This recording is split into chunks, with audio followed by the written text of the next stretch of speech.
So this is chapter 1, please distribute books. And this is like the beginning of the book distribution in ISKCON in 1970. Well, before that, there was distribution of Prabhupada's Back to Godhead magazines for a few years. But this is when the big book distribution first started. Has anyone read like the Prabhupada Lilamrita?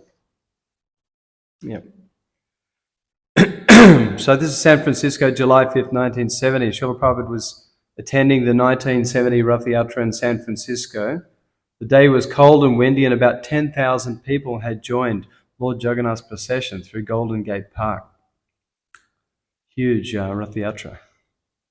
Srila Prabhupada had danced in the street with thousands of participants during the parade, addressed a large crowd in an auditorium by the beach, and looked on as his disciples had distributed a free vegetarian prasadam feast for thousands.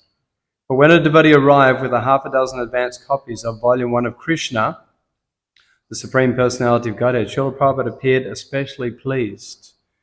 Surrounded by devotees and curious festival goers, Srila Prabhupada held one of the books, admiring the front cover with its full colour picture of Radha and Krishna. The volume was big. So everyone's probably seen those original Krishna books. They're very, very big books. The volume was big, almost 7.5 by 10.5 inches, and its dust jacket shone, silver with large, bright red letters, Krishna. It was a transcendental wonder in Srila Prabhupada's reverent hands. Onlookers could barely restrain themselves from pressing in against Srila Prabhupada to peer over his shoulders, and they didn't restrain their exclamations when Prabhupada smiled and opened the volume. He examined the illustrations, the print, the paper, and the binding. Very nice, he said. He fixed his attention on a page, reading. Then he looked up and announced that this greatly valuable book, Krishna, had just arrived and that everyone should read it. Holding one book in his hand with the other copies stacked before him, he said that anyone who so desired should come forward and buy a copy. People began clamouring, and hands with $10 bills thrust forward. Imagine buying a book from Srila Prabhupada himself.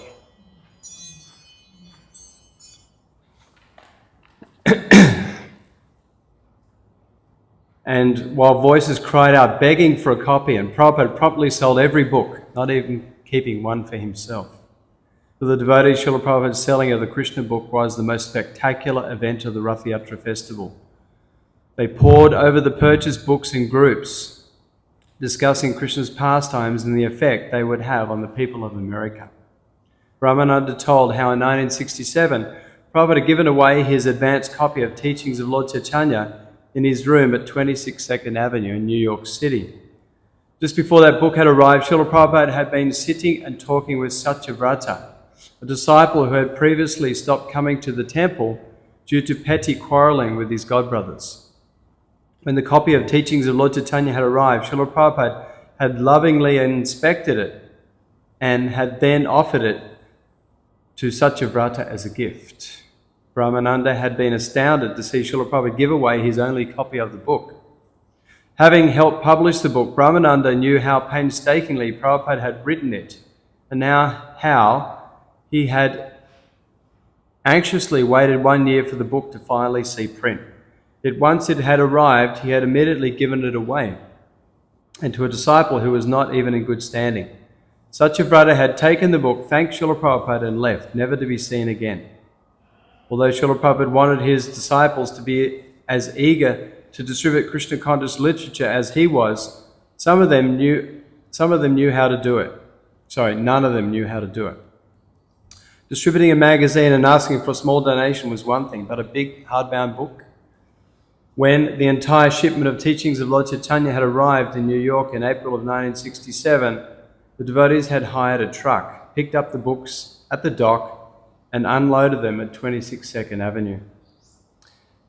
They had then been shipped. They had them shipped to ISKCON centers in Los Angeles, San Francisco, Boston, Montreal, and elsewhere, and there they remained. Some devotees had tried placing ads in magazines and leaving books in bookstores on consignment, but the books didn't sell. How to sell these big hardbound books remained a mystery. And something significant happened, an accidental discovery. So we'll just read another page here of how the first book distribution started. One day in 1971, while driving back to the temple after chanting in downtown San Francisco, two brahmacharis stopped at a local service station for gas. When the attendant came to the window for money, one of the devotees showed him a Krishna book. The attendant seemed interested, and the two devotees began preaching the glories of Krishna consciousness. When they suggested he take the book as payment for the gas, he agreed. Astonished at what had happened and inspired at their success, the two brahmacharis went the next day with several Krishna books and stood in front of a grocery store. And again it happened. This time they sold two books. Keshava, the San Francisco temple president, phoned his GBC supervisor and brother Karandar in Los Angeles to tell him what had happened. It's like a miracle, Keshava exclaimed. Karandar encouraged him to experiment further. And soon the San Francisco temple had half a dozen men going from door to door, showing the books to people in their homes. When Buddhi Manta began selling as many as 5 books in a day, the devotees in other temples, especially Los Angeles, San Diego, and Denver, wanted to follow his example. And whoever tried it and sold a book became caught up in a euphoric excitement. The experience and testimonies of devotees selling Srila Prabhupada's books describe a special taste. Distinct from the happiness young men might ordinarily experience by stumbling upon a sales technique and finding themselves on the verge of making a lot of money. The difference is that the devotee's book distribution being devotional service to Krishna produces an ecstasy that is transcendental, an ecstasy far beyond even the greatest material happiness. Ordinary business and the business of selling Krishna conscious literature are as different as material life from spiritual life. And anyone observing spiritual life from the material point of view will not understand it.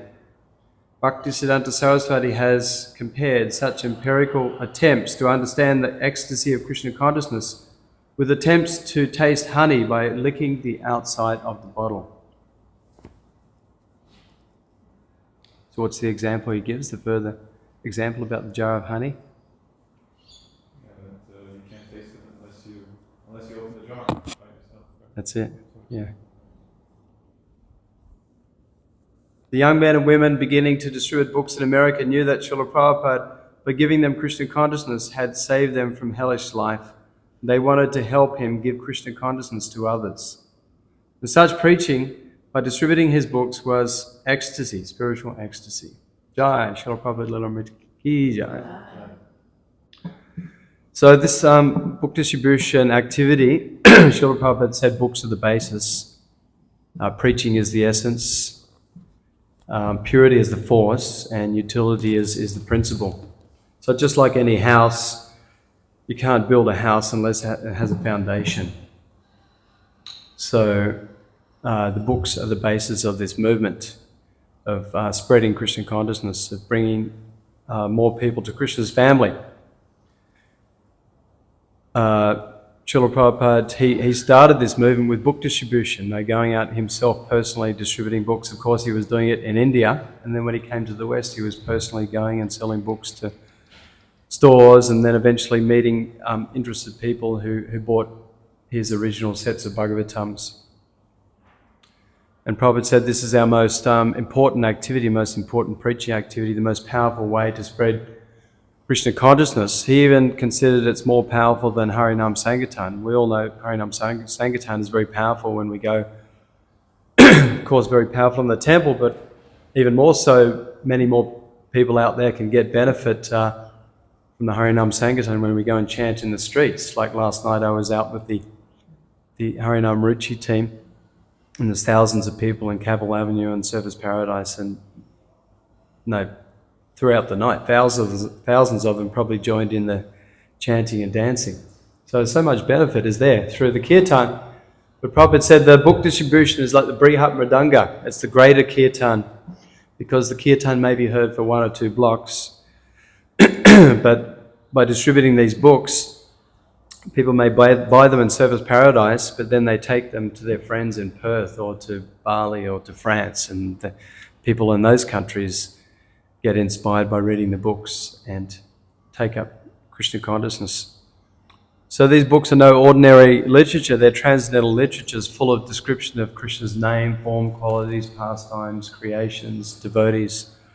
Prabhupada said every word, every page, every line, even every word is full of immense potency and realization. One can get inspired just by reading one page, one line, even one word, even touching the book. That's why book distributors know when we go out, sometimes the people say they don't want a book, we say, that's right, tap them on the shoulder, thanks for your time, have a nice day, Hare Krishna. And they're getting benefit just by touching the book. Or it's said that, just by touching the book or even reading one line, they're freed from more sins than they could commit in millions of lifetimes. That's the potency. Because these books are non-different from Krishna. They're the literary incarnation of Krishna. Krishna comes in many forms, and he's especially present in this Harinam Sankirtan movement in the form of his books, his deity form, Prashadam, the holy name, his devotees. So this is the literary incarnation of Krishna for the age of Kali. And this is described in the Srimad Bhagavatam in the first canto, Krishna Svadhamma Pagati Dhamagana Dabhisabha Kalo Nastam Ishab Kala Purana Ko Donodita. That the Srimad Bhagavatam, which is as brilliant as the sun, has appeared just after the disappearance of Krishna for his own abode, accompanied by knowledge, religion, etc. Persons who have lost their vision due to the dense darkness of the age of Kali shall get light from this Bhagavat Purana. So it's a form of Krishna. We're directly associating with Krishna. We're directly giving Krishna out to the people, because every page is full of description of Krishna's qualities, his pastimes, his names, his associates, his devotees, his creations. Sometimes you read, especially in Bhagavad Gita, you read like how many times Prabhupada says the word Krishna. Sometimes it's like 15 or 16 times in a purport. So Bhaktisiddhanta Maharaj, he would consider even sometimes, there's articles written in newspapers which may be negative towards the Hare Krishna movement, but he would consider it more successful depending on how many times Krishna was mentioned in the article. So these books, Krishna and his incarnations and his devotees, are all through the books. And these books, by devotees going out and distributing these books, they've made devotees, they've made people give up all their materialistic, sinful ways of life and totally surrender their lives, lead a pure lifestyle, become totally free from intoxication, meat eating, gambling, illicit sex, and give their lives 24 hours a day to Krishna and Srila Prabhupada in this movement. That's the potency of these weapons. Prabhupada said these books, Prashadam, Harinam Sankirtan, these are the weapons to spread Krishna consciousness. And Prabhupada said that once one devotee, Gopinath Acharya, used to be here, passed away a few years ago. Prabhupada said, "What do you say when you distribute my books?" And Gopinath said, he was a little shy. He said, I say it's on yoga and meditation. Prabhupada said, "You should say that these books will give solution to all the problems of all the living beings in this whole creation." And Prabhupada said that the transformation by people getting in touch with Krishna consciousness through his books and devotional service, chanting the Hare Krishna Maha Mantra, taking prasadam, is that Prabhupada said previously my disciples were drug-addicted, meat-eating hippies. Now by taking to Krishna consciousness, they look like they're residents of Goloka and Vaikuntha. Big smiles, pure lifestyle, shaved heads, dhotis, saris, kuntimala, enthusiastically rendering devotional service. This is the transformation. So, and Srila Prabhupada was always encouraging the devotees that this is the thing that pleases me the most, is if you go out and distribute these books. And he said these books are not only to distribute, but for you to read. You have to read these books as well. it's just as important to read the books as distributing, because some devotees over the years were just focusing on selling the books, but they weren't really reading the books. So in order to realize the importance of the Krishna consciousness process and the importance of preaching Krishna consciousness, we have to be fixed up ourselves. So we have to be convinced of this knowledge. And the way to become convinced and inspired is by reading and absorbing the knowledge and the pastimes of Krishna and all the realizations ourselves.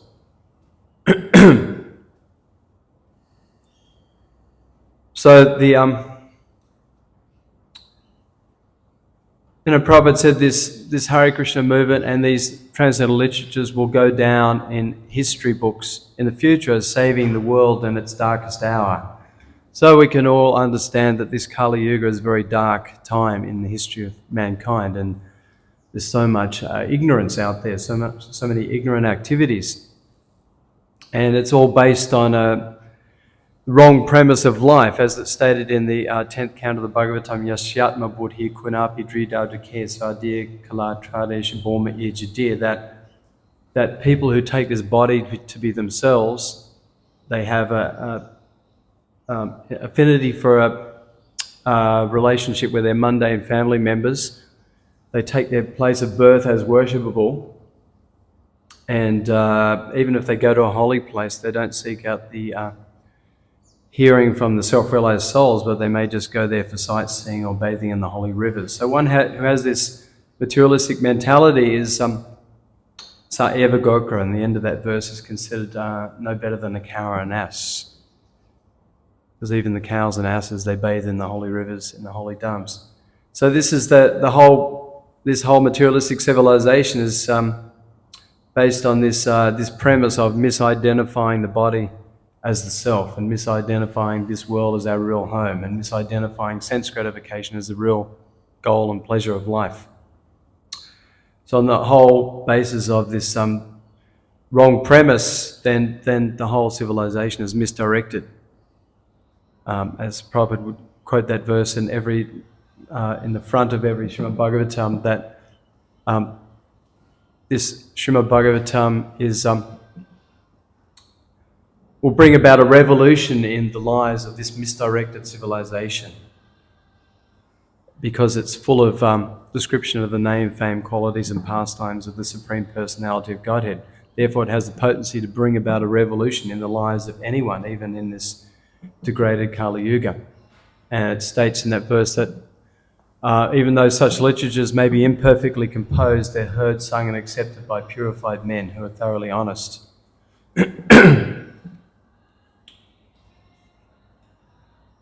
So, and Prabhupada said these temples are base camps where we build up our strength to go and fight Maya. So we come here to build up our strength so that we can be enthusiastic and determined to spread Krishna consciousness. And Prabhupada said, giving Krishna consciousness, fighting with Maya means dropping the books into the laps of the conditioned souls. Just like when there's a war, the enemy dropped the bombs on the enemy lines.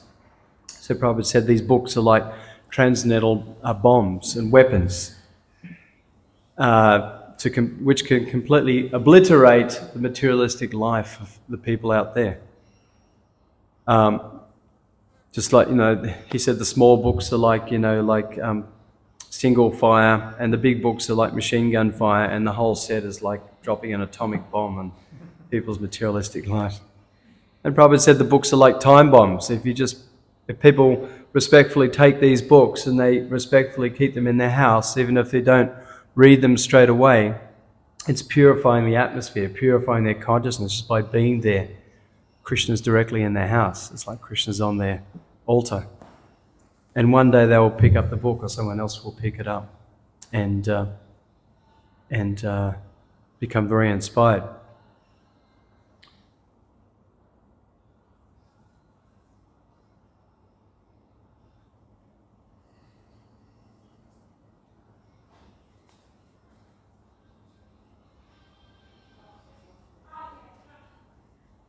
So, and Prabhupada said, we're just like when there's a war on, there's different wars around the world, and even people who are not necessarily soldiers, even the lay people Even the farmers, they take up weapons, and they've never been trained in warfare before, but they, the necessity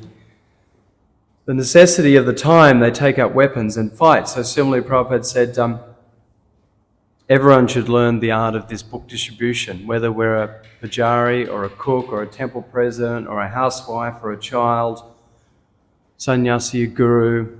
Prabhupada said it's our family business. It's our most important family business. So in time of need, and this is a great need in Kali Yuga because there's so many atrocious activities going on, as the world is in a very topsy-turvy situation. At any moment, there can be a huge war or a huge depression or outbreak of disease. It's very dangerous time, very unpredictable time. So we may have so many different services, but we should all try and find some time where we can go out and spread Krishna consciousness. And Srila Prabhupada stressed this is the most powerful way to spread Krishna consciousness.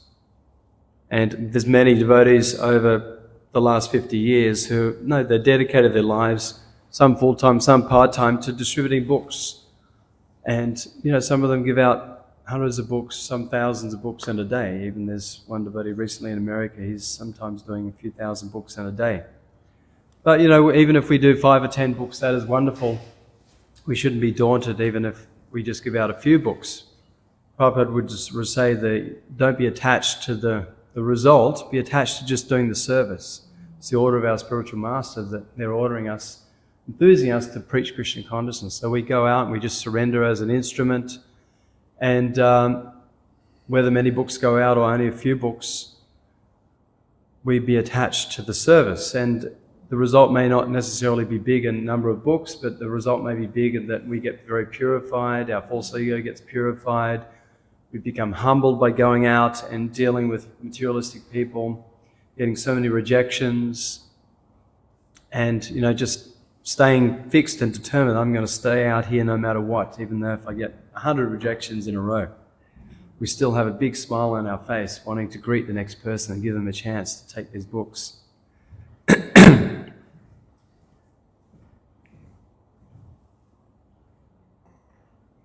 So I'll give a few just my personal experiences. So I've been distributing books for about 36 years. And so we were always encouraged from the time I joined to go out and books. There was different programs, sometimes selling books. There was a period where we did a lot of free book distribution, like massive thousands of small books for free, because the devotees used to collect lots of money through the year and the marathons, like selling oil paintings and different paraphernalia, and we give like thousands of dollars to the BVT. One year, the whole Australian Yatra gave $1 million to the BVT just from the Christmas Marathon. So we had warehouses of books. And so, devotees were selling books, but also there was a program for giving out mass free books. Prabhupada generally wanted the books to be sold because he said that people would value the books more if they pay something for the books. So I got trained up in the early days by devotees like Vaisheshika Prabhu. He came to Australia in 1987. He was here for a few months. And he was like ripping through the warehouse, so many boxes of books. And so we all go out with him downtown Sydney, and a devotee called Brigapati, he's still going out in Los Angeles, he's about 70 now. And so famous devotees like that. And then later on Vijay would come here, and Navina Nirada, devotees like that, and we'd go out with them. And we'd go out in the street, we'd go to big events. We're always taught that, capitalize on big events, make hay while the sun shines, where there's big crowds, thousands of people. So we go to the shows or the horse races or cricket matches, football matches like that, where, there was more opportunity for more books to go out. So we used to do the shows like Sydney show, Melbourne show, different shows, the big shows. They go for like 10 days. And we'd never get permission. The authorities wouldn't give us permission, so we just sneak the books in, walk in with a trolley, like 3 or 4 boxes on the trolley, and we'd find some hidey spot in the show. And Sydney show was always like cat and mouse. The security, they were quite hot there. They'd always quite often catch us and they'd walk us to the gate. But they would never see the books because we had the books hidden. And a lot of devotees were selling stickers as well in these big shows, and a lot of devotees would say to me, "Why don't you just do stickers? You stand out with the books." But actually, the devotees selling stickers would get caught more often. Because the security, they knew, they'd see the stickers stuck all over the place, and they'd think, "We've got to catch those smile guys, you know." So they'd be looking out with the devotees with stickers. So quite often, myself and others doing the books would get away with it. But when we got caught, they'd walk us to the gate, and we used to, when we first came in to the show, we'd get a stamp on our wrist, like an exit stamp. So when we got kicked out, they didn't see we had the exit stamp. So we just walk right around the show and come in the other gate, go back to the books and keep working. Some days we'd get caught 2 or 3 times in the day. Usually it was different security. Then they worked out we had the stamp on our wrist, so they'd make us rub it off when they caught us. So then next time we came in, we get one on this arm and one under there, so they didn't see it. You know? And we'd also, because you had to pay to get into these events, so one of us would pay to get in, and then be six other devotees waiting outside the show. We'd come out with the exit stamp and go to the devotees and go like that, one after the other, so they all get it for free. So then those big shows, there's hundreds of thousands of people there every day. Sometimes, we could do a few hundred books in a day, each devotee doing a few hundred books. Whereas just on the street, you might only do 50, 100. That would be a good day. So we used to do books on the street, shows, house to house, very nice, shop to shop. Sometimes wholesaling books to bookstores. One time I went to Geelong in Victoria. I went to a spiritual bookshop, and he took everything I had, a couple of books, everything I had, $2,000 worth of books. And some other bookshops, they'd take a few $100s worth. And then, shop to shop, sometimes that was very successful. I remember once I was going up North Queensland doing all the towns, and Rockhampton was the best town, even though it's the meat-eating capital of Queensland, beef capital of Queensland. I had a huge day. It was $600-700 just selling books shop to shop. So you can experiment with different methods. Sometimes it's tough on the street just stopping people, whereas if you go house to house, shop to shop, then people are already stopped. And sometimes we do books on the planes. So we're flying to India, go up and down the aisle selling books. Sometimes we do a Harinam up and down the aisle. And usually you wouldn't get away with it for long, between here and KL or Bangkok. But when you got on the next leg of the journey from Singapore or Bangkok or KL to India, it was Indian stuff, and they wouldn't mind, because they're mostly Hindus, so they'd let you go around the whole plane. One lady, I got asked to sit down on the way from Sydney to KL, and I sold a few books, but this lady, after I got out at the airport, she said, I was waiting for you to come and see me on the plane, and you got asked to sit down, and I'd like to get one of those Gitas. And she bought a Gita in the airport.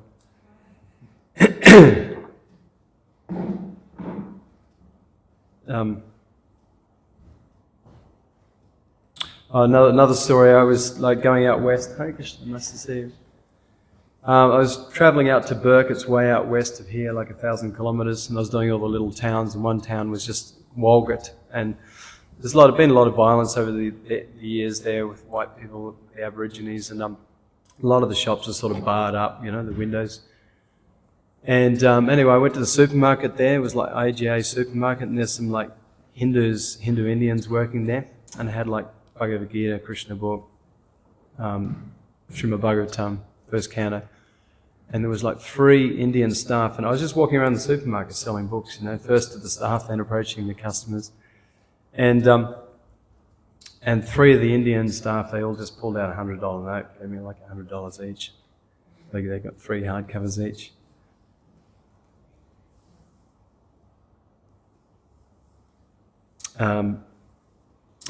Sometimes people, they don't want a book, but they're happy to give a donation. That's a good thing. You should do always, if they don't want a book, say, well, would you like to give a donation for our work? one lady, I was showing the Bhagavad Gita, and she said, well, I can't take the book, I'm a Christian. And I said, that's all right, would you like to give a donation? And she said, sure. She gave me $100, and I said, oh, you're giving so much, you may as well take the book. So she took a Bhagavad Gita. And there was I remember another lady up in Bundaberg, and we were just selling books on the street. I had a book table. Sometimes I set up a book table, and maybe not so many people come to the book table, but some do. They come, and if they come to the table and they buy books off the table, quite often they buy a few books and give a nice donation, but still you find most people you have to go out and approach them. So this one old lady, she was probably 80 years old, and she was just sitting on the bench there, and I approached her with the books, and she ended up giving like close to $100, and she bought a whole stack of books like that. So you just don't know. That's the amazing thing, that we have to also understand that by going out and distributing books, understand that we're not the doer. Krishna is the doer, Prabhupada is the doer. They're working through us. We're just the instrument. You should always think like that. Krishna says in Bhagavad Gita 247, Kamani eva adhikaraste mapaleshu kadachana mapala kama hetubomate sangos vakamana. That you have a right to perform your prescribed duty of serving Krishna, but you're not entitled to the result. Never be attached to thinking yourself the cause, and never be attached to not doing your duty. So we're entitled to the duty of being a servant, going out and preaching Krishna consciousness, but we should never think that we are the cause, and never be attached to the result, thinking the result is for us, and never become proud and think, oh, I did 100 books, I did 1,000 books. We didn't do it, Krishna did it through us. And don't be attached to not doing our duty. Our duty is to preach Krishna consciousness. We should think, oh, I just want to stay at home, I'm not going to go out and preach, Like, Arjuna on the battlefield of Kurukshetra, at first he thought, no, I can't fight, these are all my cousin brothers, how can I kill them? And he just wanted to go to the forest and meditate. But Krishna said, you can't, you're a warrior, you'll be considered a coward if you don't go out and fight. So we're going out to fight in the battlefield of Kurukshetra, and it may be difficult. We get so many rejections, so many people just may ignore us. Just like yesterday, I was out during schoolies with Urugaya Prabhu, and a lot of the kids, they're just wild and they're just racing around, they don't even want to stop. But there was quite a number that did stop, and some of them took Bhagavad Gita, Bhagavatam, and some of them gave $10, $20, one guy gave $40. One guy said, oh, sorry, I said, we're trying to get about 15 or 20 for this Bhagavad Gita, and he said, sorry, I really don't have much money at the moment, but I'll have a look at my phone. I said, you can just give a few dollars, anything you can give is great. He had a look on his phone to how much he had in his account, and I said, I've got $48 in my account. I said, that's all right, just give anything. He said, oh, I'll give $40. So it may be, there's a lot of rejections, but at the same time there's a lot of sweet people out there, and you always have to be. One great thing about book distribution is that it forces you to really pray to Krishna, pray to Prabhupada, pray to your spiritual master. Please engage me in your service, please help me take these books. Because any other service you do, even Harinam Sankirtan, Prasadam distribution, doing farm work here, cooking and offering, sweeping the floor, you don't have to call out to Krishna, this is so difficult, please Krishna, please help me, it's so hard to mop the floor here. But book distribution is that one activity where you're directly coming in contact with the conditioned souls, and they're giving so many reasons why they don't want to take a book, or then they've got no time, they've got no interests, no money. These are the common excuses. And you have to try and defeat those excuses. So really it's a great activity for forcing us to pray to Krishna and our spiritual master and surrender, and don't be attached to the result, and just want to go out and work hard and be as enthusiastic to meet the next person, even though there's so many rejections.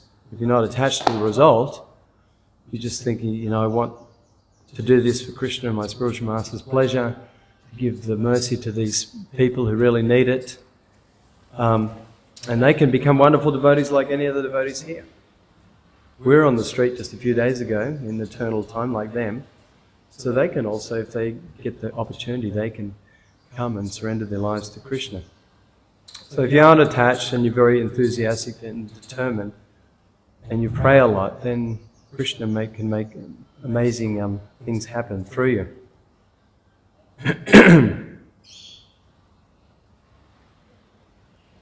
And there's many devotees here in this community. They're not here today, but it'd be nice to get them involved as well. And they've done thousands and thousands of books over the years. Great book distribution Maharathis. Like the soldiers, the Arjuna and his brothers, the great Maharathis on the battlefield of Kurukshetra, they could fight and defeat thousands of soldiers at the same time. So many of these devotees, they've gone out and met thousands of people over many years and distributed thousands or tens of thousands of books. Like, Dandakaranya Prabhu, Dhruvananda Prabhu, Yadanandana Prabhu, Parama Karuna Prabhu, just to name a few. There's probably like stacks of others.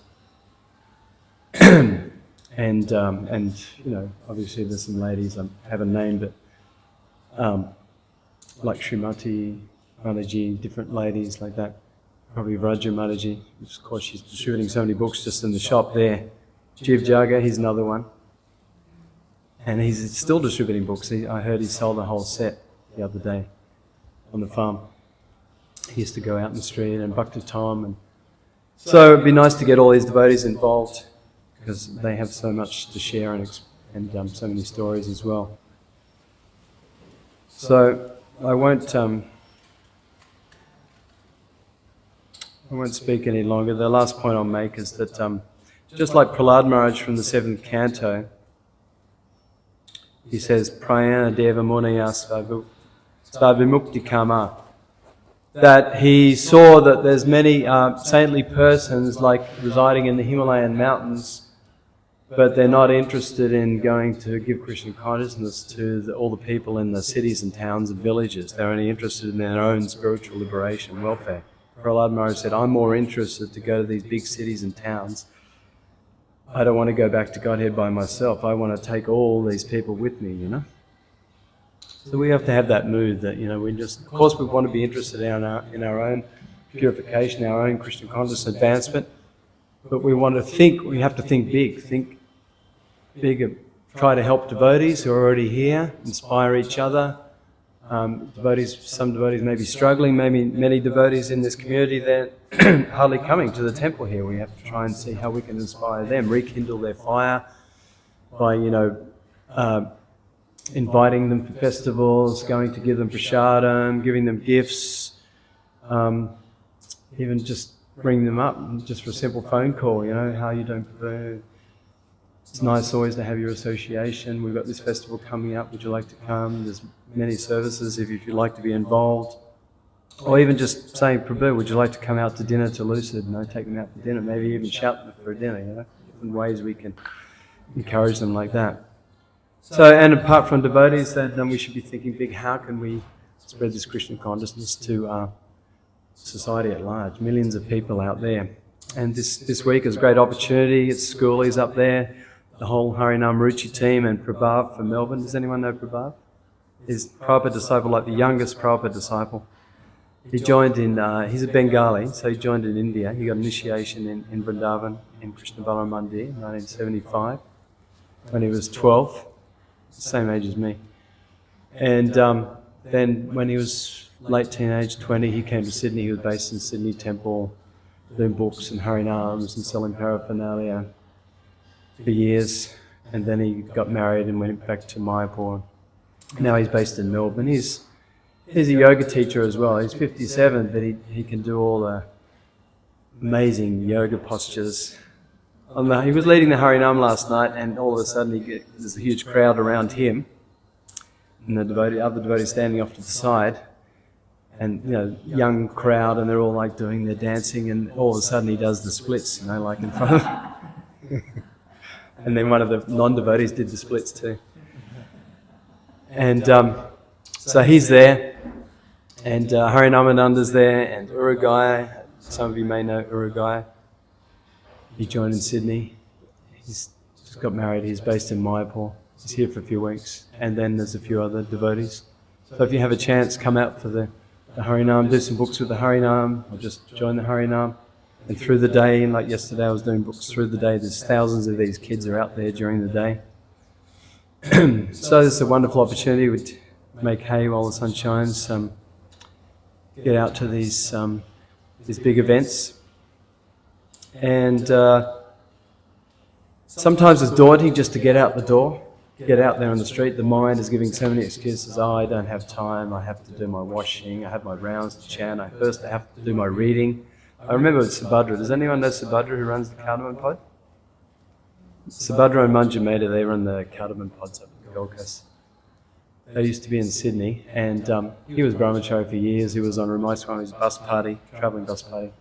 And he gave this story of his own experience going out in Sankirtan. He said, it's like, it's the end of the morning program, I ate too much prasad, and first I've got to go and have a sleep before I go out to Sankirtan, and then I'll just have a 5-minute nap, and then 2 hours later, he said, I woke up after 2 hours, and now it's midday, and I haven't finished my rounds, so I better chant my rounds before I go out. I haven't done any readings, so I've got to do some reading for an hour or two before I go out. And then it gets to 3 or 4 o'clock, and there's only an hour or two left in the day, and I've got to pick up my son from school, and he goes and picks up his son, and then there's no time left. So the mind can give so many excuses. Of course, we have so many things we have to do. It's important that somehow we have to see if we can fit some time in the day, even if it's a 1 hour or 2 hours or 3 hours in a day, or once a week for a few hours. And you have to push yourself, and that's why it's good in a group. We can push each other, we can boost each other. We can say, well, today I'm going out. Anyone can come out for a few hours. We go out in a group like that.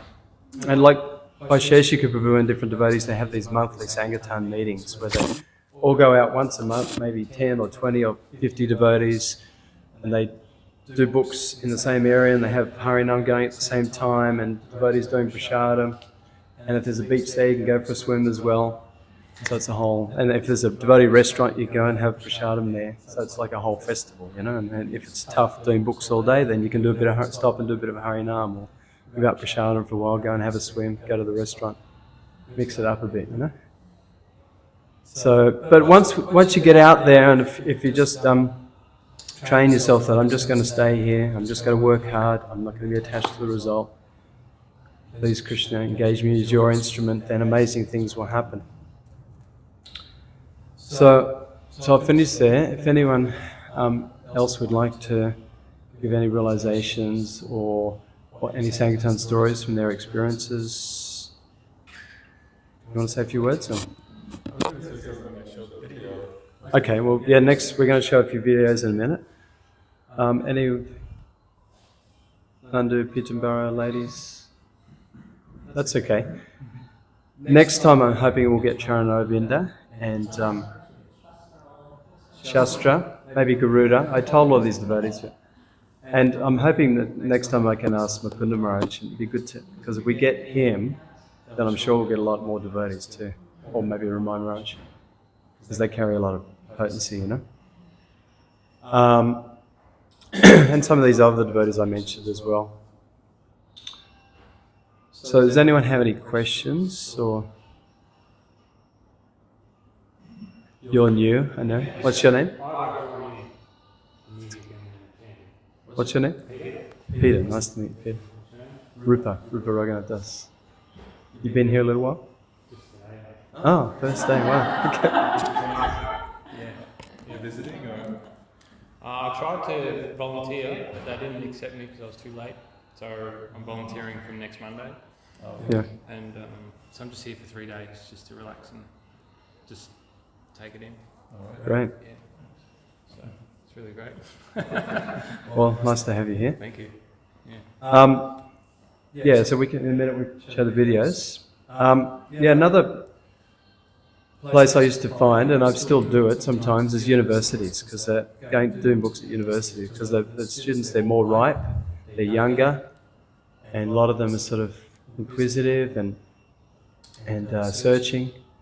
So we used to have good success quite often in universities, Sydney, New South Wales, Macquarie University, and then ones up here like Gold Coast University, and the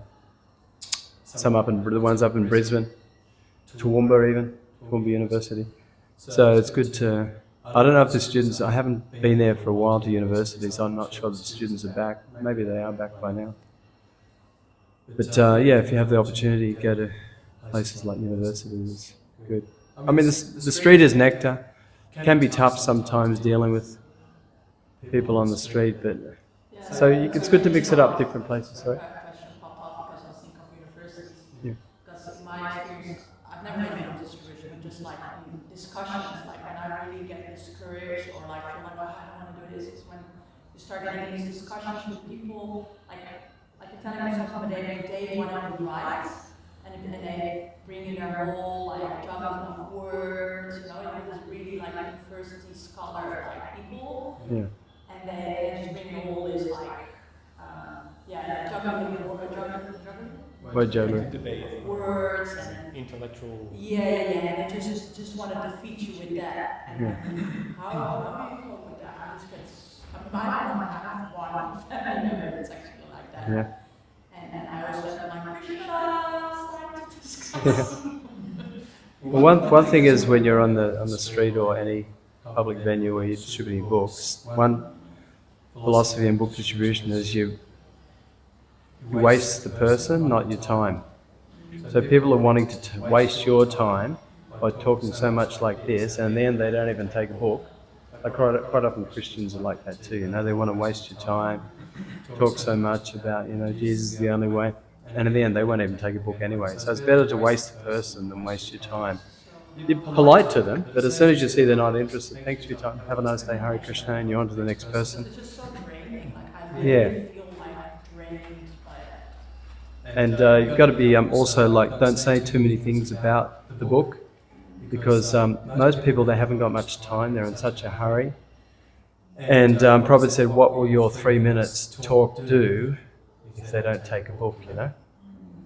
Better you just speak a few quick things, like just take 30 seconds to say, you know, this is a book, Solution to All Stresses of Life, it's about karma, meditation.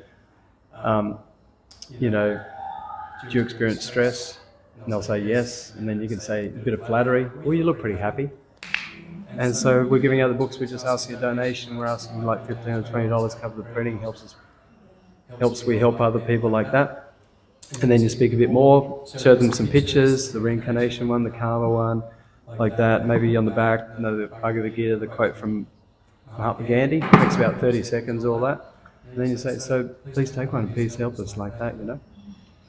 So yeah, very short line, because you want to try and get as many books out as possible, and sometimes if you try and say too much, you lose people's attention, you know, and they try to give the book back. And, yeah.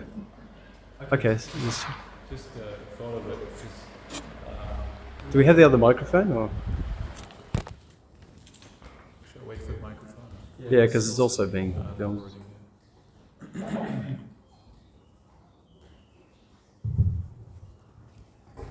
In regards to that question, Vaisheshika doesn't speak about, like, the way he talks about book distribution is that we're not going out to, we're not going out to just try to force it down people's throats, right? We're trying to find people who are interested. And, like ripe fruit, when you go to pick apples, you pick the ripe ones. The ones that are not ripe, they won't come off the branch. Yeah. So we don't break the branch and take the branch home. We let it ripen on the tree. So, people like that, they try to just,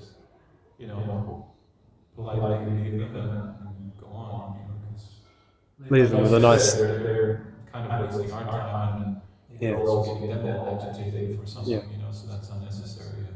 Meanwhile, 100 of people have gone past who some of them may have been interested. Yeah, we're very rarely will be able to change somebody's mind, because everybody has free will, free desire to believe what they want. So that's how Krishna designed everything.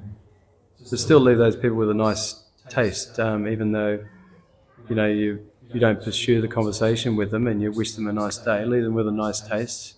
So they remember that, I met that Hare Krishna person, he was very nice. And next time they may come and get a book next time. Yeah, exactly. There are many stories and stuff like that too that I've heard. Yeah. People very amicable that after a few years of seeing the movies over and over, and then finally like, what is this actually about? Yeah. There's actually an interesting story of they used to go to the airports to distribute books,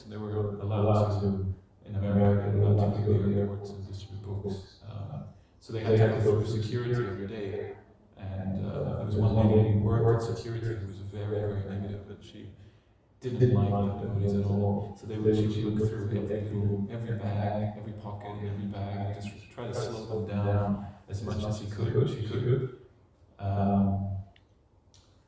Because they were trying to get there when most people were trying to get their flights. They wanted to be there, distributing while there were lots of people there. So she knew that, and she was trying to slow them down. And after many years of just encountering, we were trying to be polite all the time. And finally, one day, at a Sunday feast at the temple, somebody noticed a new woman, and it was the woman who was actually the lady who was trying to slow them down. Yeah. She was really negative. Wow. Suddenly she came to the temple. It's amazing. Lots of stories like that. There was another couple of quick stories. Vijay Prabhu, he said he was in New Zealand and he was doing flats, going up the stairs. And as they were about to go up the stairs in this block of flats, this man came down. Oh, no. First they went up to the flat. They knocked on the door. The man said, "I'm not interested, but I've got something for you." And they waited. And the man went inside his flat, came back, and he said, "I've got this Bhagavad Gita. I bought it some time ago. I don't really want it. Can you take it back?" So they reluctantly took it back. And they were walking down the stairs, Vijay, another devotee, and this man pulled up outside the flats, and Vijay sold him that Bhagavad Gita, And then they looked at the man. He walked up the stairs in the same block of flats, and they were looking upstairs, and he entered that same flat. He was the friend of that other. So the book went back in, and the book didn't want to leave. And there was another story I heard. There was one devotee's doing books in a car park somewhere in Europe, and one devotee went to put like that little Krishna Reservoir Pleasure magazine on. He asked the person was in the car with his windows up, and he asked the man, "Can you wind down the window?" He went like that, and the man wouldn't wind down his window, so the devotee just put the magazine on the windscreen. And later on, that person, he joined, and he told the story how he was actually trying to commit suicide. He had the car engine on, and he had a hose from the exhaust pipe going inside the window. He was trying to commit suicide that way, from the exhaust fumes. But then he was getting hazy, and he saw the beautiful picture of Krishna on the front of that magazine, and he got inquisitive, and he wound down the window, and he pulled the magazine inside and started reading it. And he thought, "What am I doing?" So then he turned the car off, and then he joined the temple. Okay, so maybe we can do the videos now. You had something else? Yeah, I don't know. It's connected to the speakers. It's connected to the speakers. Then HDMI should be. Yeah. Hopefully. Do you want to get the microphone to work? Yeah. Yeah, so my mom was probably not disciple, right? But she kind of joined like when she was 17, and then she went out, and then I was born, so I had a bit like Krishna somewhere in the background, but not really there. And for years, it's really funny, from my teenage years onwards, there was this brahmachari, I don't know his name, and he would always try, he didn't really know me, he knew my mom, but he didn't know me because I would never come to the temple. He would always try to distribute me books, and I was like, "No, not interested. And then at one point I became Krishna conscious, so I'm not going to get into all of that, but I was with my friend and I saw him again, and I was like, "I recognize him every year. He's trying to distribute books," and I actually bought books for my friend, so this is really funny memory, and it's funny because it actually shows, like if you just keep going, you don't know what people go through, but they will remember you. Yeah. They will remember, and they might come looking for you at one point. Yeah. It's an amazing story. Yeah. Just one last one while we're getting the video up.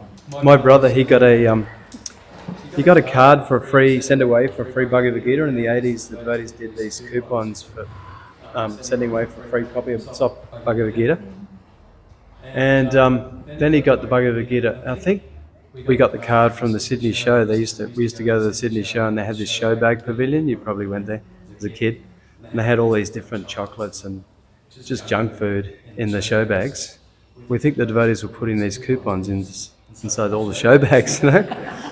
So he got this coupon, he sent away, he got the Bhagavad Gita, and he thought it was about astral travelling, and so he wasn't reading it. So I said, "Can I read that book, you know, that you got?" And I started reading the introduction, and it was amazing. It seemed to be amazing philosophy, but I couldn't really grasp it. I was like a meathead, you know, like living on a beef farm, eating lots of meat, and then I went travelling around Australia, and unfortunately I didn't take the book with me. I was working around Australia.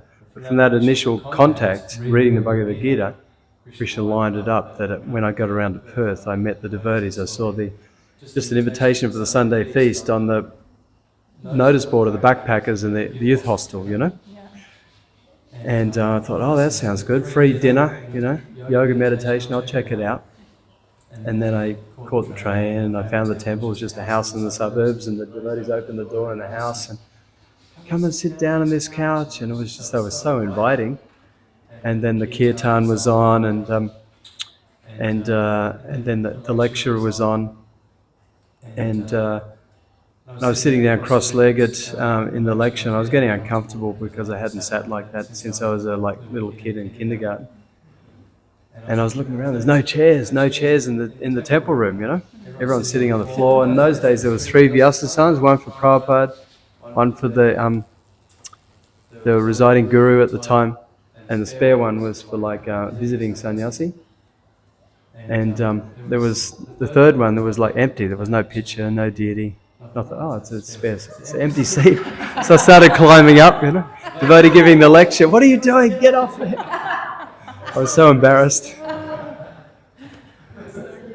And then they served out the feast. It was amazing, like 10-course feast, 2 sabjis, rice, dal, puris, pakoras, simply wonderful halava sweet rice like that, and lassi. And then they served us twice, a second time. I had seconds. And then I was so touched by how warm the devotees were and how nice the program was. The prasadam was amazing. I said, can I do something to help? You know, and most people had left by that time. They said, yeah, here's a mop and bucket, you know. I mopped all the floors. And then they said, would you like to take some food home? And I said, yes. So they fill up these yoga containers full of the prasadam, and I fed all the backpackers.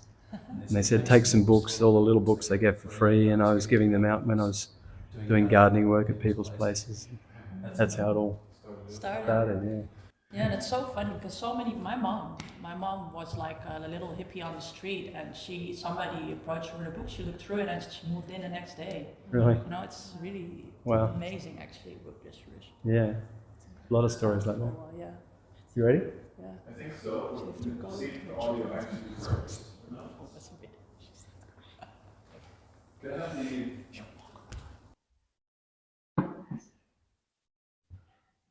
So we just got a few short videos, just about 10 minutes or so. And then we might do we can do a few demonstrations, like lines and things like that. Yeah, I'm going to show first 2 little videos and then say something small before the third one. The 2 videos, the first one is a devotee called Jai Chaitanya, who lives in LA. And he's been going to universities and with book tables and try to inspire lots of devotees like that.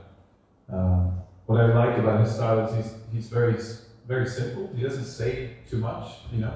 Like a lot of people worry about what do I say, what do I do, you know.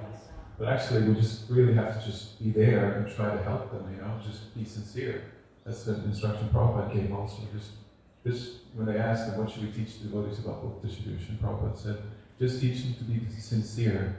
And then what's the next part? And then These books solve all the problems of the world? No, then Krishna within the heart will help them to do it, or something like that. I think that's not the literal translation, but that's basically what he was saying, that, you know, Krishna's doing it for us, we just have to be there and try to have some compassion for the people and try to help them, you know, be humble like that. So I like that about his style. It's quite, you know, doesn't say too much about the books, he just basically gives it to them instead of a small line. So Jai Prabhupada. Jai Prabhupada. Jai Prabhupada. Are you happy you got book? Yes. And you got flowers? Yes. And what is the mantra I taught you? Jai Prabhupada. Jai Prabhupada. Jai Prabhupada. Okay. My name is Jasmine. I'm so happy to get these books because like it increases everything. And look where we're at. Life is awesome. I can't wait to read them. Very fortunate to be able to do this service in order to distribute books, try to get this knowledge out, because knowledge is really powerful and we feel like it's the greatest treasure. So we're not just distributing books, we're distributing treasure, and in that way we feel like the richest. So Hare Krishna. Yeah, well, it's cool books, Karen. Yeah. Are you happy? I am very excited to delve right into all these books. Wow. What made you get these books today? I've been actually really wanting to learn more about self-realization and meditation. Amazing. Really cool. Thanks, Karen. Thank you. It was like Superman, and yeah, there's like these like hip hop songs like yeah, I got an S on my chest, you know, like stuff like that. But that S, it could stand for like super, or it could stand for service, you know. So you got that S on your chest, but you're there to represent service. You're here to be a servant of compassion, an instrument of compassion, and you want to give it out to others. Cool, Guillermo, really nice meeting you. I hope you read these books. They're very spiritual. Yeah, love. It means to like have compassion for everyone. Treat everyone like you want to treat yourself. To the animals. Yeah, we're just getting gifts today to awesome people. Are you awesome? Oh, you qualify. So these are like some free meditation books for you.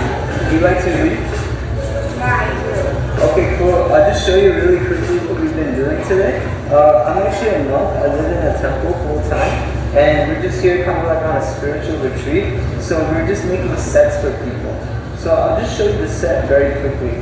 This is a new book. It deals a lot with anxiety and stress. Have you heard of stress before?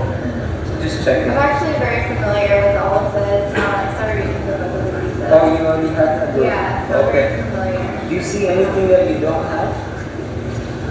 I don't have this one. Okay, yeah, this is a I new one. have this one and that one, and I have the book of everything else. Okay, that's cool. Yeah, so this book, the author is actually from Yale University, so it's like a really excellent book. It teaches a lot about materialism. And then something like this, Beyond Illusion and Doubt, has like all these authors, or all these scholars. Have you heard of some of these guys? Socrates, Plato, yeah. Did you guys used to hang out? Your friends? And we also give a meditation book if you feel like if you eat right, you can think right, so it kind of goes hand in hand. And this one's really good too, the journey of self-discovery. This is a great book. I read it. We have the Veda, the Mahabharata text. No, not Mahabharata. We don't have that big, but we got the other guys. Sounds good, right? You need the very ancient, you get the ancient script. Okay,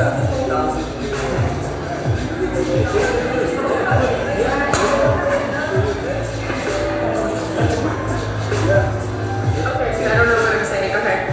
Hare Krishna, Krishna Krishna, Hare Hare. Hare Rama, Rama Rama, Hare Hare. So we got original here. Bread on my beard. Donald from the temple. Thank you. He's just packing his bag right now full of gitas. He's going to distribute them. Yeah, they're right here. Yeah. Alright, that's awesome. So we got a new book distributor on the spot. We got skyscrapers. And everything looks good externally, but internally, you know, people are really messed up. You know, they're stressed, they're depressed, they look well dressed, but in reality they're getting no rest. And yeah, we just gotta help them out. We just gotta do what we can to help them, and these books will really have some effect into their lives. I'm really happy to be able to be part of this, and I hope Srila Prabhupada is pleased with this book distribution. I know he's pleased because he's mentioned it so many times, and so we're just here to try to encourage others to take up this mission, and so we can spread this movement far and wide every time in the village.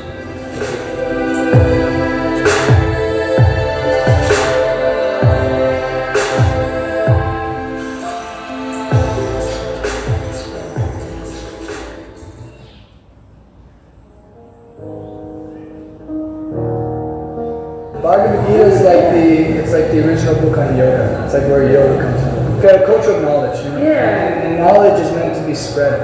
Yeah. That's why people write books, you know? It's lovely. They're like little containers of seeds of knowledge. You know, the body changes all the time. Yeah. Once I met a baby's body, a kid's body, you know, it's still the same person. Yeah. This indication is different from the body and who you actually are. Yeah. The soul. It's also how a wise person, he sees an equal eye all living entities. Yeah. Because he sees the soul inside everyone. Would you be able to pronounce this? Bhagavad Gita? Bhagavad Gita. Dang, that was pretty good. First shot. I'll show you this book real quick. It's read by a lot of top scholars from around the world. It just gives a lot of wisdom in life. And it also gets into like higher consciousness. Yeah, it just talks about science and energy. The book explains, you know, every day we'll wake up, brush our teeth and take shower. But we never clean the mind. The mind is always piling up so many things. That's how the meditation? Yeah. They say it means to focus on something. It's like if you're in a relationship with someone, the more you pay attention, the relationship develops. So this book talks about how meditating means to pay attention to understanding yourself and not being distracted by so many outward engagements. It's knowledge, because situations in life are always changing. My circumstances are always in flux. You know, it's hot, it's cold, I'm happy, I'm distressed, I have a lot of money, I have no money. You know, things are always changing. But the idea is that this knowledge helps us to connect with that self beyond circumstance, because even my body's changing. You know, I've had so many different bodies. Every 7 years or so, I have a completely new body in terms of like the cellular structure. The cells reproduce and change, you know?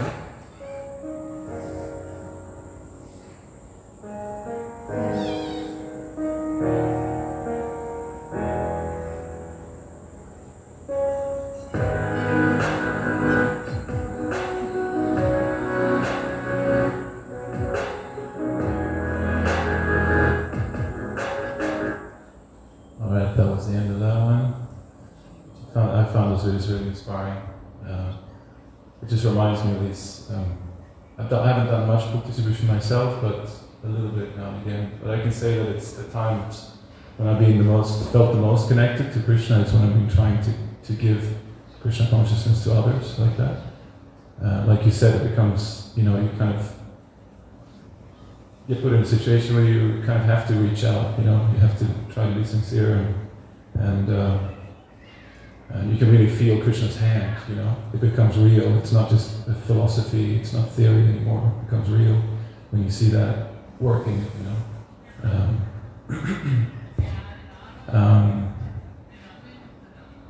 And I wanted to show you another video in the end, let me see if I remember what I was going to say here.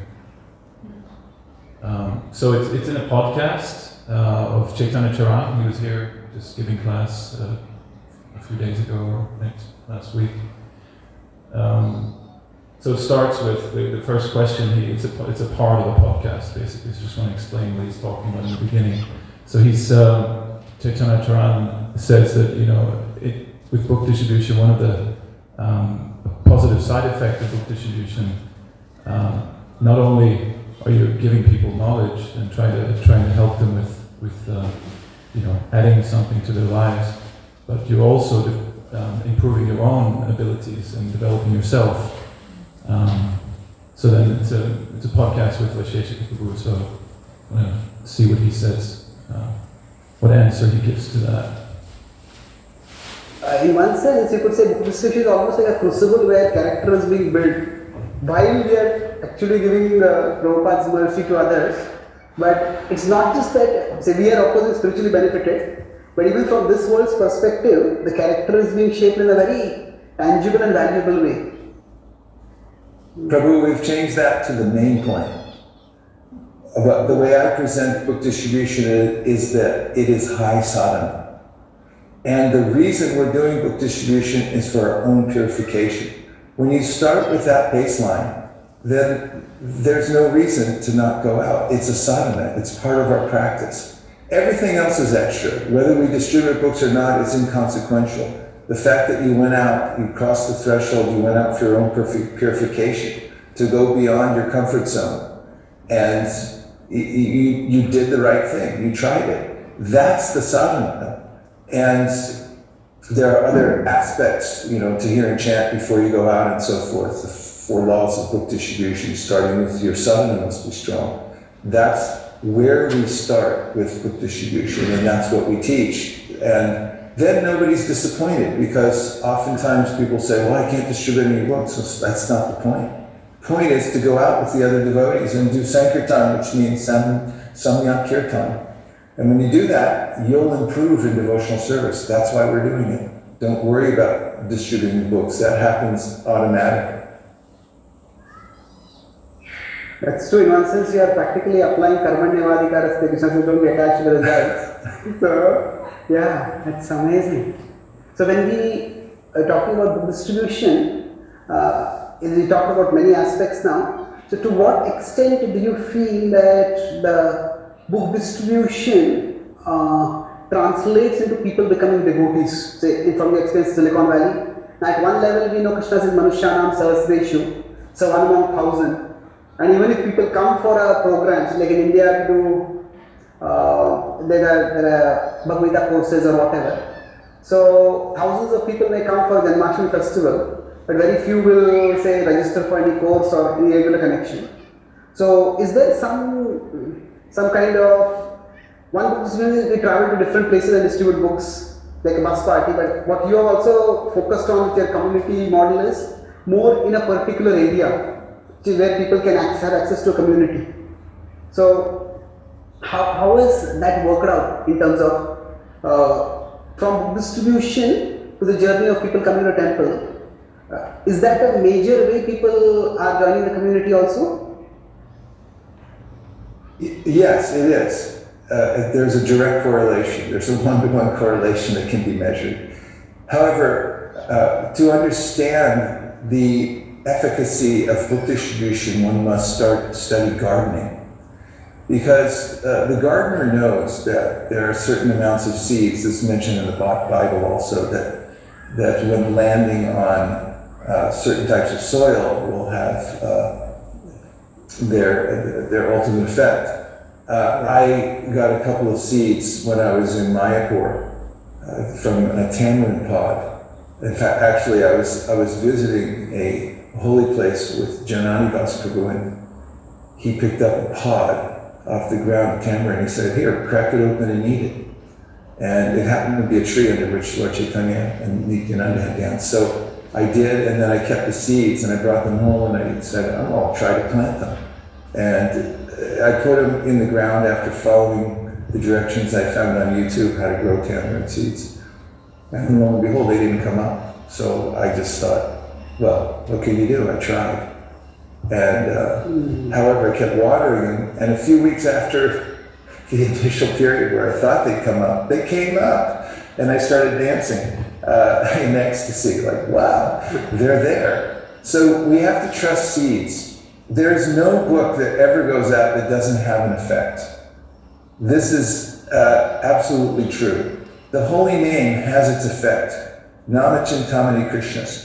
And these books, Tadvad Visargo Janataga Viplavo Yasmin Pratishlokum Abhadya Bhakti Namanyanantasya. They're full of the names of the Lord. They can't not be effective. It's impossible. So the seeds will have their effect. We have to understand that. But Gardner knows that where we place the seeds, under different conditions, they'll come up at different rates of time. So that's the baseline to understand book distribution. Second point, if I keep going on here, is that books change human society, period. That's how systemic change takes place socially in society. It's also how we transport culture across time and geography. Books are the delivery system. They not only transform society. Look at Darwin's theory of evolution. It came from a book. If someone organizes his or her thoughts and puts it in a book and takes the trouble to publish it, and what to speak of, it gets distributed, the effect is generational. So everyone everywhere knows about evolution. They write about it regularly in their self-help books. So there's always a point you come to where people say, yeah, this is because we evolved in a certain way. And they just accept it. Why? It was in a book. And there are political movements that started. The whole American Revolution came from a book, a booklet. It's the highest per capita distribution of any book in still to date that was distributed in the colonies before the American Revolution that sparked the revolution. There's a book by Thomas Paine called Common Sense. It's a great book, by the way, amazingly written. So the point is, books are what change human society, period. That's why despots burn books. They don't want people to read them because humans love books. They're going to read them, you're going to get change. And our books always have their effect. There is no case where the books go in vain. It's impossible. It doesn't happen. It's just a matter of the facility we create around them, but the seed will come up in due course of time. So we also have to be ready for that.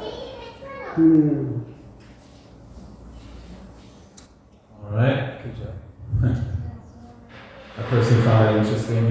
I like the changing the focus from having to feel like we need to perform, like distribute so many books, or it's not about the result here. It's about actually going out for our own purification and trying. We can't purify anybody. Krishna can. So we're out there trying, and then if he wants to, he'll empower us to do something.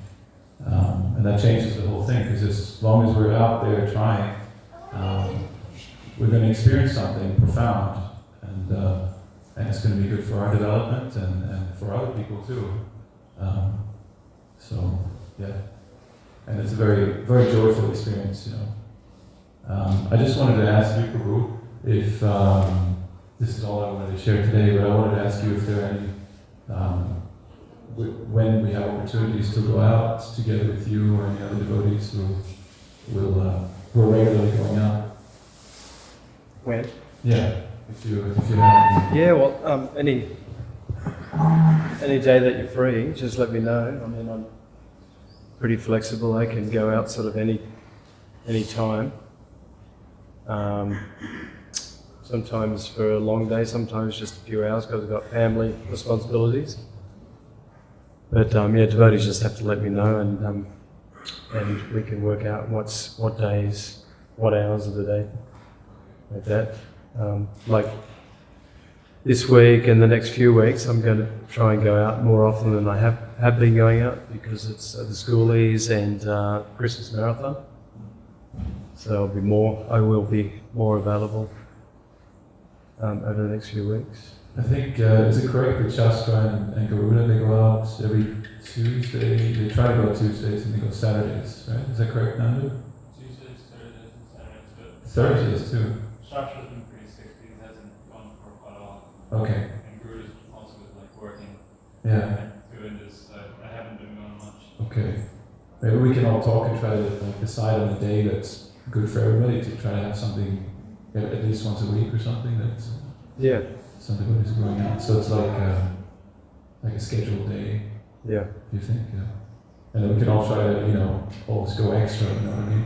Aside from that. Maybe we could do and once a month maybe do that sort of Sankirtan festival where you get more devotees and, make sure there's Prashadam and Harinam sort of connected. Yeah. We'll have to talk about that and plan that, I think, because it's a big, Yeah. It would be good to get that going for sure. Sure. Try to organize something. Maybe we could do some beach afterwards. Yeah. Yeah, that's true. We don't have to cook separately. Yeah, we can just do that. Yeah. So maybe we could do some role plays now? Okay. So maybe you and I could do some role plays? Yeah? Okay.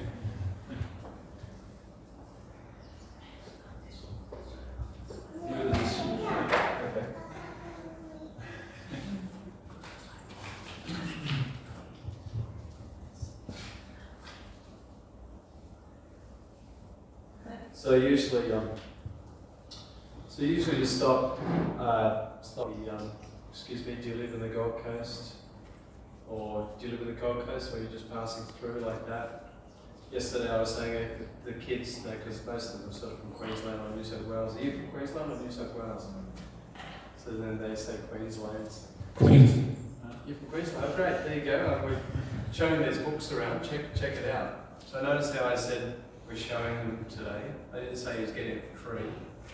So this is the ancient wisdom, like the oldest books known to man, written 5,000 years ago in the Himalayas. It's solutions to all our stresses of life, self-realization, yoga. Do you get a bit of stress in your life? Oh yeah. Yeah, well, you look pretty happy today. And you could say, you know, what's your secret? What's your secret? Smoking. I haven't heard that one before. So then I'll just say, so I just say a few words like that. I'll just say a few, and then I'll just go straight in to say, well, we're giving them out for donations. It helps us cover the printing costs, print more books, and we're helping people like that.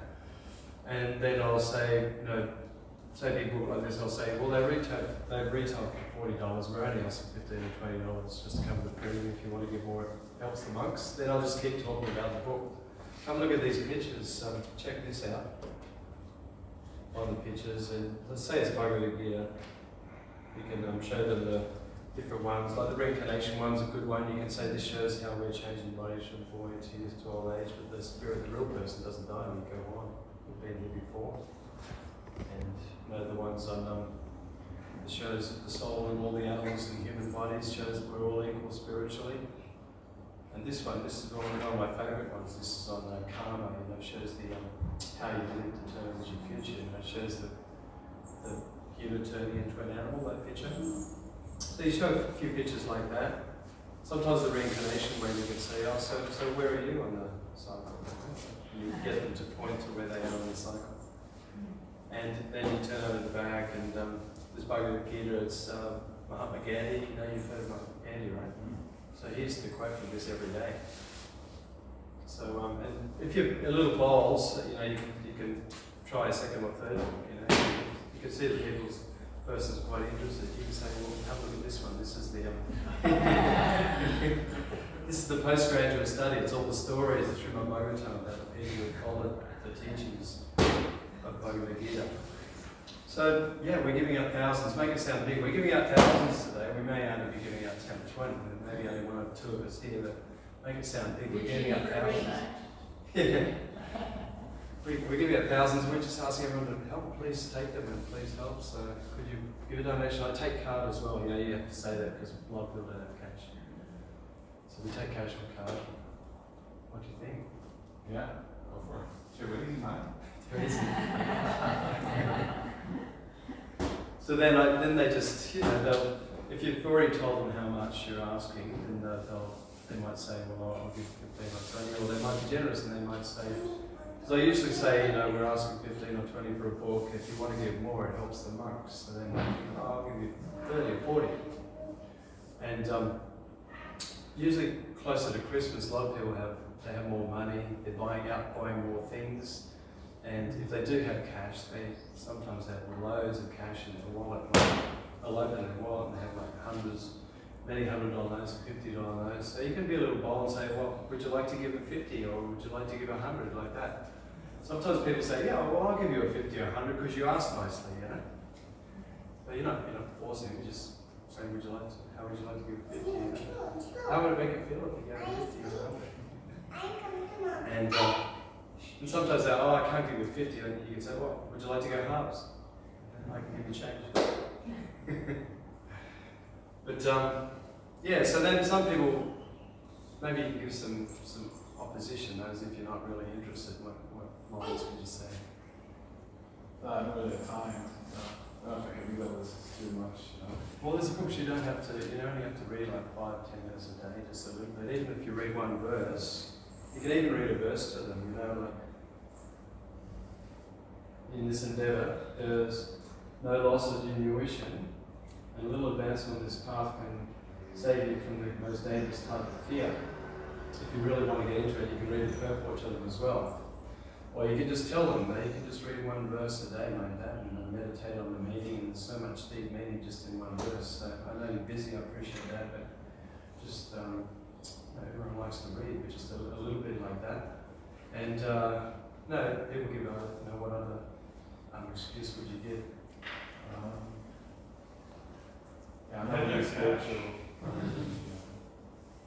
Well, you can share this with your friends. Some of your friends might be more spiritual. It's Christmas coming up. Make nice Christmas presents as well. And even if you don't read it straight away, have them on the shelf. And they're beautiful books. They've got many nice stories, even if you're not so spiritual. beautiful stories about many famous people, kings and queens, princesses, famous sadhus, saintly people like that, and even demons. There's even battles in there, you know. So, and it talks about, different things like astrology and astronomy and health and regulation in your life and all different things apart from your spiritual sort of journey in life, you know. Sort of understanding who you are. I mean, you're an important person in your life. It's important to know who you really are. You know, are you this body? Are you the mind? Are you the soul? We really need to understand how can we act properly if we don't even know who we are or we actually are. So say things like that. And some people say, oh no, I'm not interested in the books, and they go to hand them back. Say, you don't force them to take them. That's all right, I have no problems, but would you like to just give a donation and maybe you can take a small book like that. A lot of people are happy to give a donation, or you can have some cookbooks with you. How about a cookbook? We've got these beautiful vegetarian cookbooks. You like healthy food, right? Yeah, most people say. You show them some pictures in the cookbook. And then whatever donation they give, then at least if they don't give enough for a big one, leave them with a small book, a magazine or a small book like that. And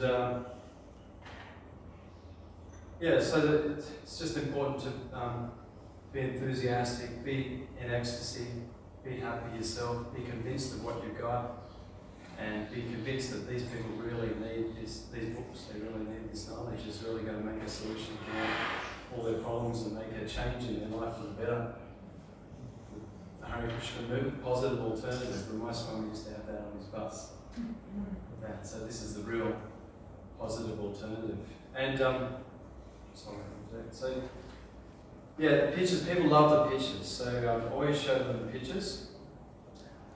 And because people have never seen any artwork like this, like Prabhupada said, these are windows to the spiritual world. You know? It's like out of this world, the artwork, you know. You just show them a few pictures, and you can say like, you appreciate art, right? Yeah, of course. Well, look at this, it's amazing, isn't it? You know? Pictures tell 1,000 words, right? Yeah. And sometimes there's a group, like especially at school, there's lots of groups walking around together. You can try and like hand them a book each. Some of them they just walk off with the book, you know. So you have to tell them, before you run away, you know. That's a good line. Before you run away, then they stop and listen, you know. And so you can pass them, you know, if you've got enough, pass them 1 to 5 or 6 people, pass them one each. And sometimes the whole lot will take one, sometimes just 1 or 2. But if they don't get a book in their hand, they're not likely to give a donation. Because, you know, quite often if they're a little interested, they get the book in their hand, they get attached, you know. They like to feel, they can feel it's something very special. They're interested, maybe they've already heard a little bit about this sort of stuff, you know. So it grabs their attention and at the same time, like, you know, just keep the line short and to the point. And but there's so many lines you can use. You know, these books are on understanding who you really are, what's your higher purpose in life. These books are all about life and death and what's beyond.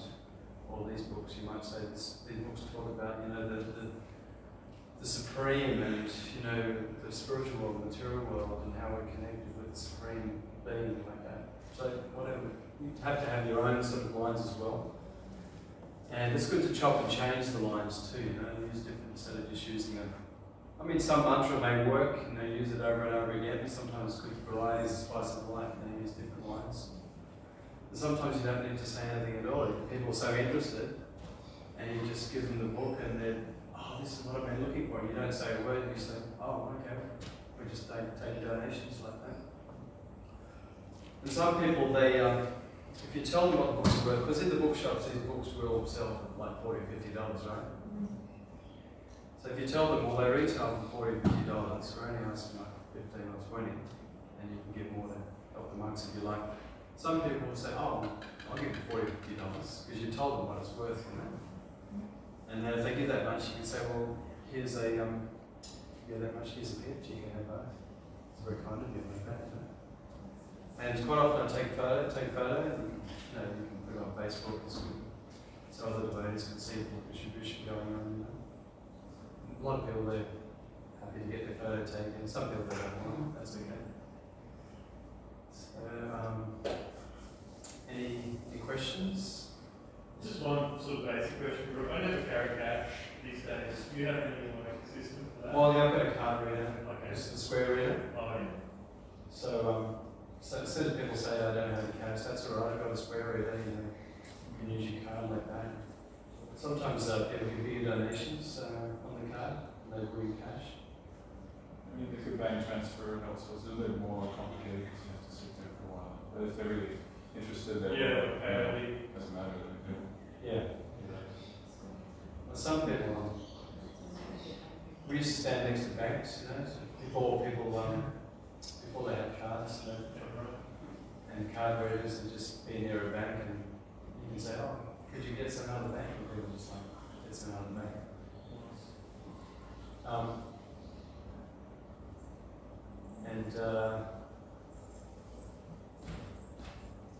And try and internally, so you meditate like praying, chanting internally in between people, you can chant, be in that prayerful mood.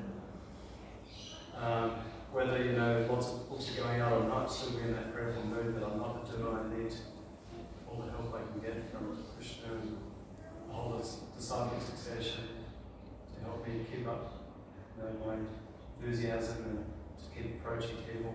It's not easy just to, hour after hour to go out and be determined all day long. But we can also think, well, ordinarily in a job I would work 8 hours a day. I'm not working an ordinary job, then I should be out here for 8 hours a day. That's just normal what most people are doing, right? Yeah, I guess also just to remind yourself that any interaction actually that have to do is beneficial. Not just, you know how to say that just by seeing the tilak. Yeah. It's already like purifying. Let's say you're having a conversation. Yeah. Even if the see devotees, even if they don't take the book, or they may just walk past and they see the devotees and see the tilak or the neck beads or the sari or the dhoti. That's the benefit of going in a devotional place. People just will think Hare Krishna when they see devotees like that. Of course, some places you have to go undercover because you're going in a shopping mall. That's another good place to go in shopping malls. If you're little bold, But you say you go undercover in plain clothes, up and down the different levels, sometimes you bold, you walk in the department stores and up and down the aisles, and, as I said, big shows, horse races, music events like that. But, you can also experiment, like, going out of devotional clothes and see how many books you do in a day, and then do a day in plain clothes and see how many books. I've said if you can do a lot more books in plain clothes, then there's no harm, you can go in plain clothes. But if you're doing the same amount of books in either, then it's probably better to go in devotional clothes. Because I was thinking, wouldn't it make it easy? Because if they see you kind of filtering out, like everybody's really not interested in seeing them, then, you know what I mean? Like if they already recognize your body, you're approaching them, then it filters more quickly. Yeah, well, the people are really not interested. You filter them off. They just, you don't waste time with them because they see you in devotional clothes. Yeah.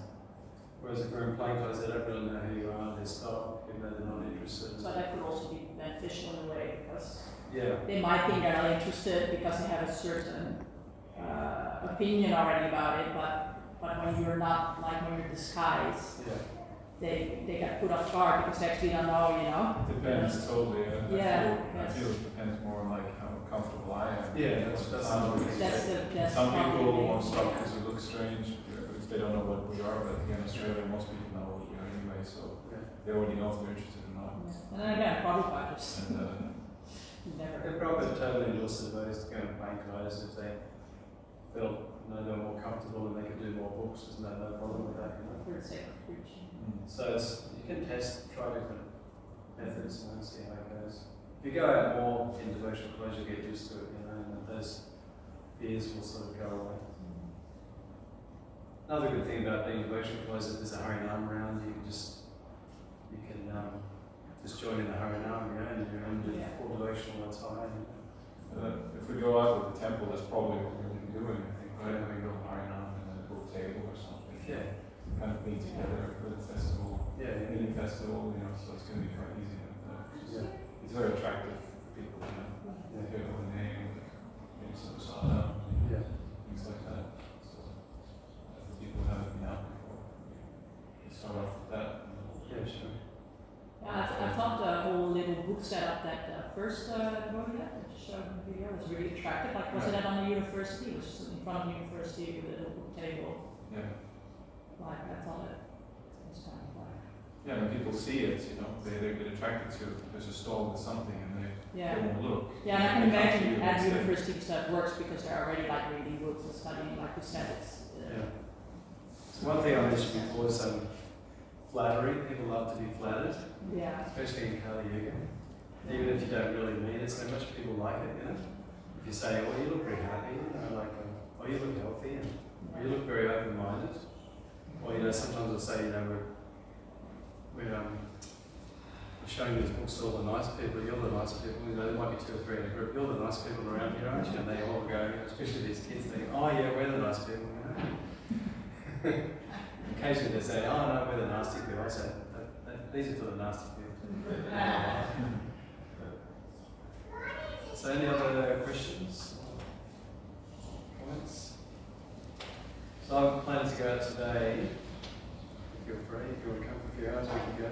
I have to talk with you on that. Talk a bit about it. I was, And if anyone else would like to come out, otherwise, other days this week, I can take the birdies out. And the school is up in service till I think the end of the weekend, and then they leave. So there's another 5 days, good opportunity, have a nice next 5 days to go out. And either do books during the day and enjoy them at night, or do books around the Harinam night.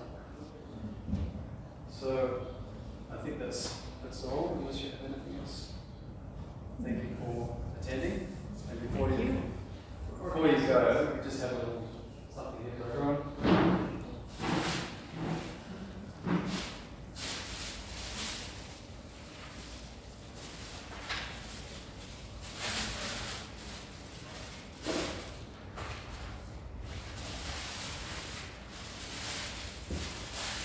What's that? Spear?